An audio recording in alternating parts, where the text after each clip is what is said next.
बहुत अरसा पहले की बात है। एक लाडो चिड़िया अकेली जंगल में रहती थी। ना ही कोई उसका दोस्त था और ना ही कोई उसका साथी था। एक दिन एक तोता उसके पास आता है और कहता है, लाडो चिड़िया, तुम अकेली क्यों रहती हो? ना ही तुम किसी से बोलती हो, ना ही बात करती हो, बल्कि अकेली बैठी रहती हो। लाडो चिड़िया कोई जवाब न देती और वो बस सुनती रही।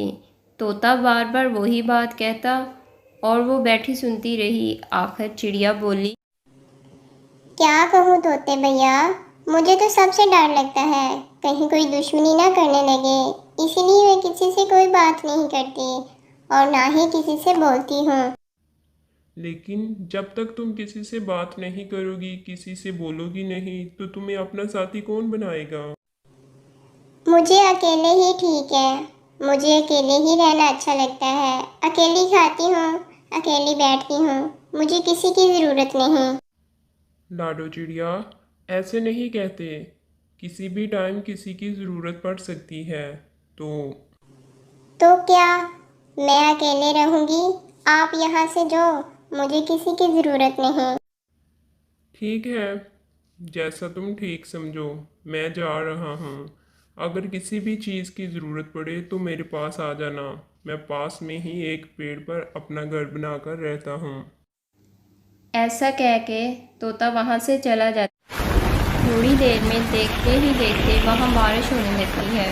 चिड़िया भीग रही थी और बहुत ज़ोरों से हवा चल रही थी। चिड़िया बोली, अब मैं क्या करूं? कुछ दिखाई नहीं दे रहा।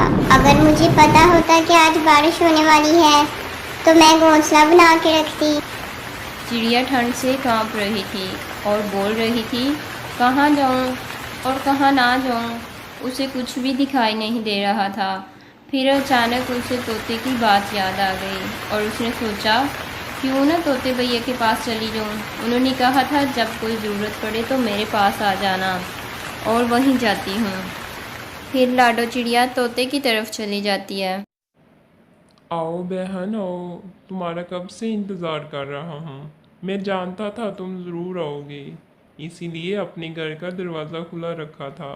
ठीक है, आ जाओ और वहाँ चादर पड़ी है उसे लपेट लो, ठंड कम हो जाएगी। ठीक है भैया, मैं चादर ओढ़ लेती हूँ।